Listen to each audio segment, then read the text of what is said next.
Good morning to all of you. आज है 1 नवंबर 2021 और हम फिजिक्स को स्टार्ट करेंगे। और आपको पता है आपका एग्ज़ाम 10 दिसंबर को है, तो इसके हिसाब से आपके 40 डेज हैं एग्ज़ाम में। तो मैं ये कोशिश करूँगा कि आपका सिलेबस पूरे टाइम पर हो जाए, उसके साथ साथ आपका MCQ की प्रैक्टिस हो जाए, ताकि आप 95% तक स्कोर कर पाएँ। देखिए, फर्स्ट टर्म के अंदर आपके अगर टर्म वाइज देखा जाए तो इलेक्ट्रोस्टेट और करंट इलेक्ट्रिसिटी, ये दोनों आपके 17 मार्क्स के हैं। इन दोनों चैप्टर के अंदर ही चार्ज के बारे में पढ़ना होता है। इलेक्ट्रोस्टेट के बारे में भी चार्ज में पढ़ना होता है और करंट इलेक्ट्रिसिटी के इसके अंदर, इस चैप्टर के अंदर भी चार्ज के बारे में ही स्टडी करनी होती है। वह डिफरेंस ये होता है कि इलेक्ट्रोस्टेट के अंदर चार्ज एट रेस्ट पढ़ना होता है, चार्ज एट रेस्ट। और करंट इलेक्ट्रिसिटी के अंदर जो चार्ज आप पढ़ते हैं वो चार्ज मूविंग होता है। कैसा चार्ज होता है? Moving charge.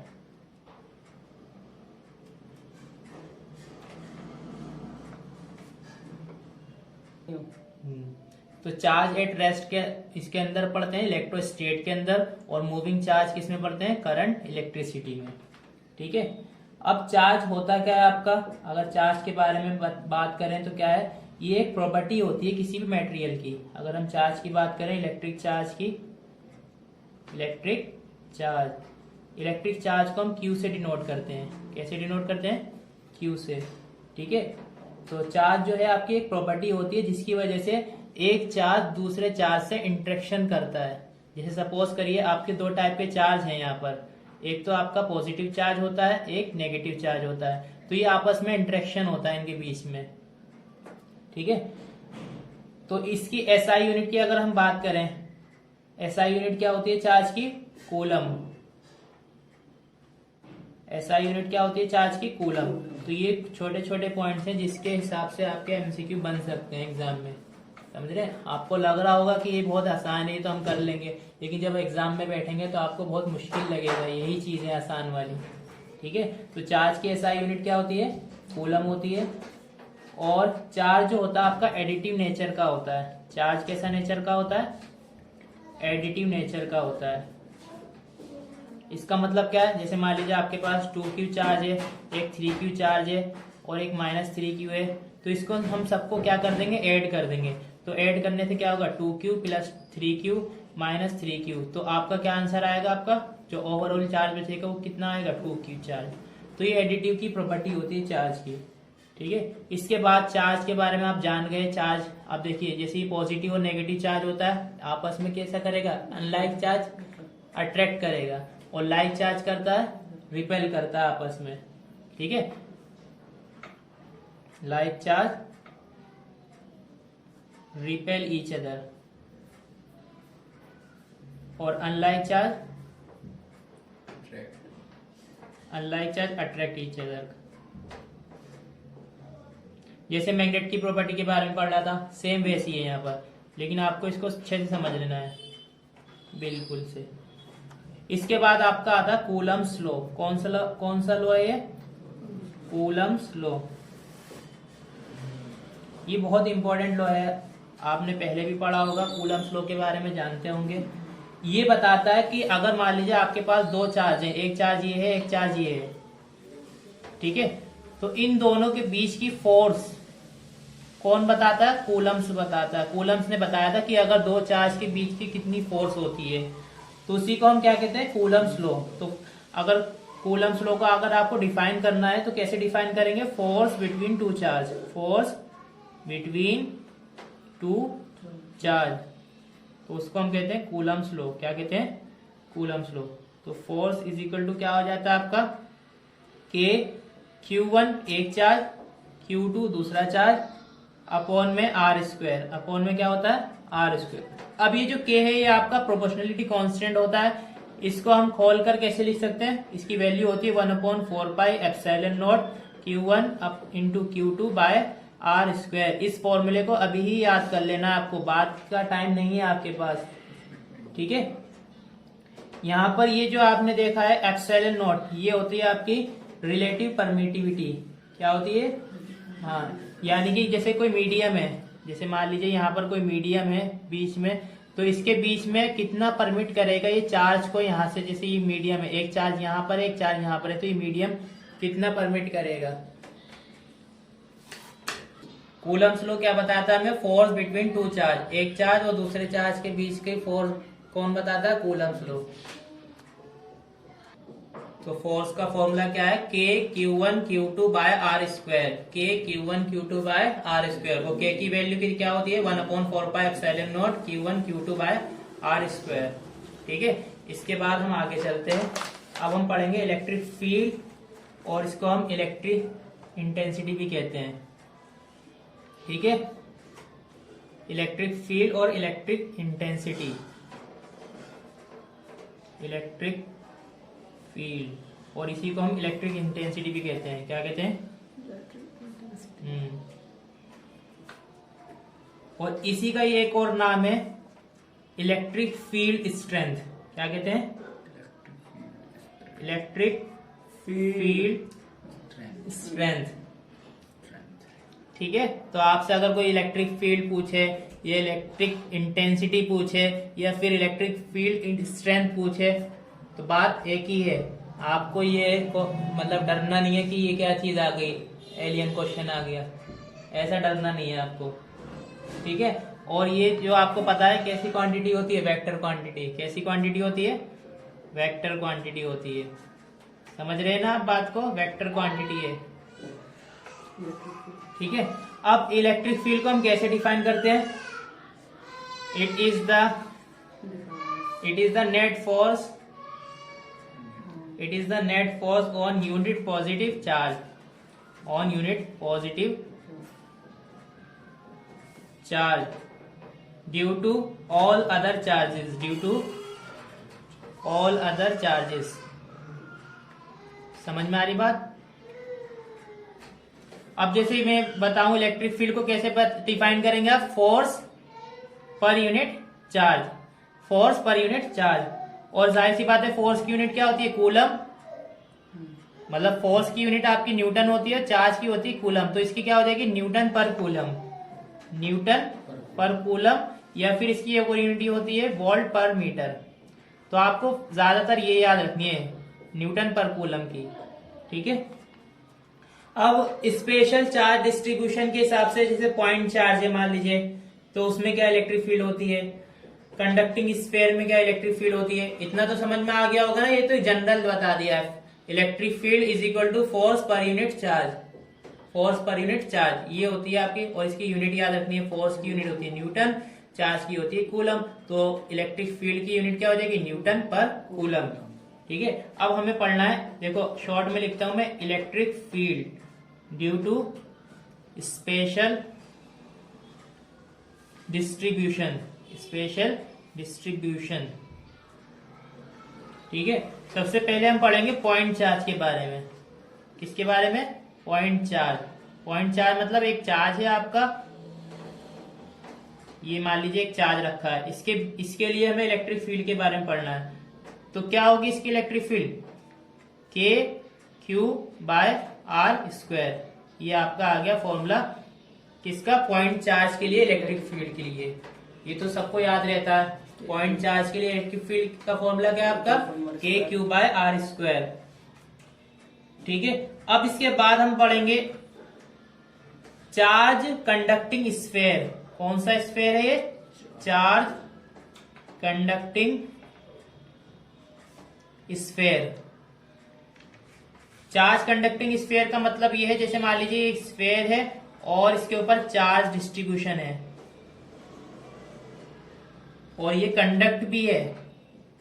ठीक है, कैसा है, कंडक्टिंग है। तो इसके अंदर देखो कंडीशंस आती हैं आपकी, क्या क्या कंडीशन है, कि बाहर कितनी होगी, सरफेस पर कितनी होगी और सेंटर पर कितनी होगी इलेक्ट्रिक फील्ड। हमें तीन कंडीशन के लिए बताना है। एक तो ये बताना है कि बाहर कितनी होगी, यहां पर इलेक्ट्रिक फील्ड स्ट्रेंथ कितनी होगी बाहर की तरफ, और एक ये बताना है कि सरफेस पर कितनी होगी, और फिर हमें बताना है कि सेंटर पर यानी कि इनसाइड कितनी होगी, मतलब इलेक्ट्रिक फील्ड इसके अंदर कितनी होगी। और ये जो स्फीयर है आपका कैसा है, कंडक्टिंग स्फीयर है। कैसा स्फीयर है, कंडक्टिंग स्फीयर है। तो चलिए हम पहले कर लेते हैं बाहर के लिए, तो बाहर आपकी कितनी होगी k q by r square. ठीक है, आ रही बात समझ में? ये है जो है आपकी point outside the sphere, point outside the sphere, sphere के बाहर। ठीक है, और ये जो आर है आपका, देखो एक तो आर आपका ये है इसकी रेडियस, और ये जो आर है आपका ये कैपिटल आर से डिनोट करेंगे इसको हम, और ये जो आर है ये स्मॉल आर है जो हमने यहाँ फॉर्मूले में लिखा है, ये जो फॉर्मूले में लिखा है स्मॉल आर के लिए है। अब हम बात करेंगे on the sphere, on the surface. ठीक है, सरफेस पर कितनी होगी, तो सरफेस के लिए निकालेंगे हम इलेक्ट्रिक फील्ड की स्ट्रेंथ, तो कितनी होगी k q by r square. ये किसके लिए, at the surface, at the surface. अब डिफरेंस क्या है देखो, point outside the sphere, sphere के बाहर कितनी होगी k q by r square, r ये वाला लेंगे हम। जब हम सरफेस की बात करेंगे सरफेस पर यहां पर, तो आर ये वाला लेंगे हम। इसके बाद अगर इनसाइड की बात करें, अगर मान लीजिए आपका चार्ज कंडक्टिंग स्फीयर है तो इनसाइड इलेक्ट्रिक फील्ड कितनी होती है आपकी, बताइए, 0 होती है। कितनी होती है, 0। Point inside the sphere, point inside the sphere. ठीक है, ये है आपकी स्फीयर के अंदर। समझ में आई बात? अब देखो फिर से इसे रिवाइज कर लो आप और इसको समझ लो, अगर कोई डाउट है तो अभी पूछ लो। चार्ज कंडक्टिंग स्फीयर है, ये आपका कैसा स्फीयर है, चार्ज कंडक्टिंग स्फीयर है। अब इसमें 3 कंडीशन एग्जाम में आपके आएंगी कि ये बताइए कि इलेक्ट्रिक फील्ड बाहर कितनी होगी, फिर आपका आएगा इलेक्ट्रिक फील्ड सरफेस पर कितना होगा, और फिर आएगा आपका इनसाइड स्फीयर कहीं पर भी कितना होगा। तो आपका देखो आउटसाइड स्फीयर के क्यू बाय आर स्क्वायर रहता है, आर ये वाली लेंथ होती है। ठीक है, और सरफेस पर कितना होता है, k q by r square, ये वाला आर लेंगे आप। समझ गए आप? इनसाइड की बात करें कहीं पर भी, यहां यहां यहां कहीं पर भी आपकी इलेक्ट्रिक फील्ड 0 होगी अगर आपका कौन सा स्फीयर है, चार्ज कंडक्टिंग स्फीयर है। याद रहेगा ये?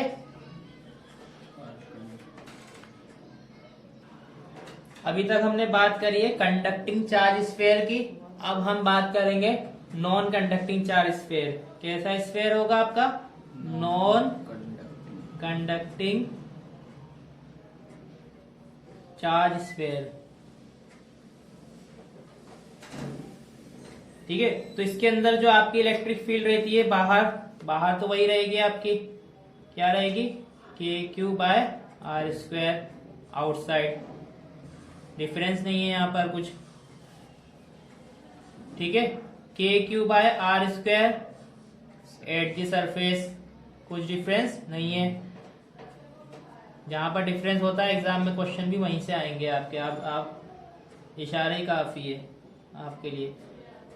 इनसाइड क्या होती है, के क्यू बाय अपॉन में आर क्यूब, ये होती है आपकी इनसाइड। तो जाहिर सी बात है डिफरेंस यहाँ पर आया है। चार्ज कंडक्टिंग स्फीयर में कितना था, यहाँ पर 0 था, अब यहाँ पर इनसाइड पर ये रह गया है, तो जाहिर सी बात है ये आपका बहुत इंपॉर्टेंट बन गया यहाँ से।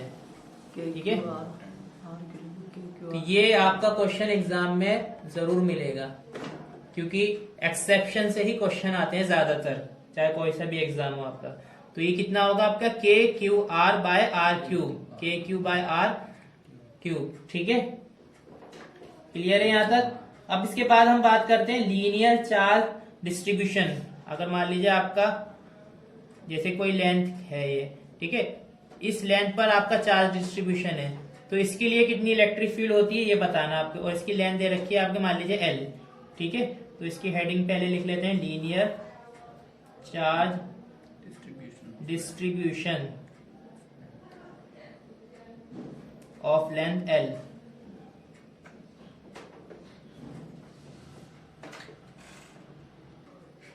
नहीं, चीज को रन करने में मजा आता है। हो गया शुरू? देखो यहाँ पर ये है चार्ज, इसकी लेंथ दे रखी है आपको L, कितनी दे रखी है L, और यहाँ पर एक पॉइंट है P जिसकी रेडियस आपको दे रखा R। यहाँ से लेकर यहाँ तक का एंगल बन रहा है मान लीजिए अल्फा, और ये जो एंगल बन रहा है आपका बीटा बन रहा है। कितना बन रहा है? बीटा। अब आपको बतानी है कि इस पॉइंट पर, पी पॉइंट पर, इस लेंथ की वजह से कितनी इलेक्ट्रिक फील्ड होगी।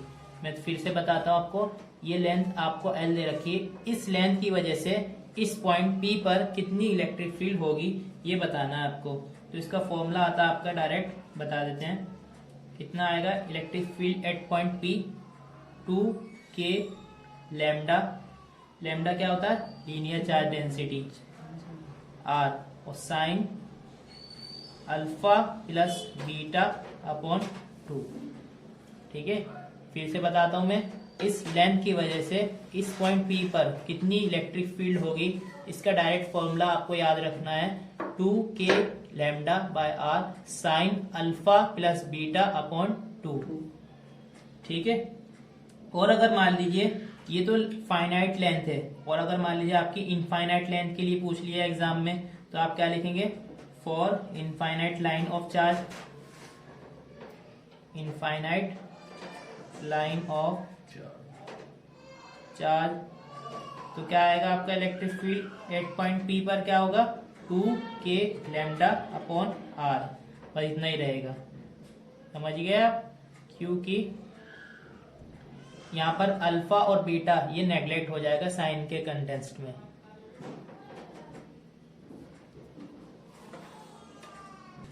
अब हम पढ़ेंगे इनफाइनाइट चार्ज कंडक्टिंग प्लेट के बारे में। Infinite charge conducting plate.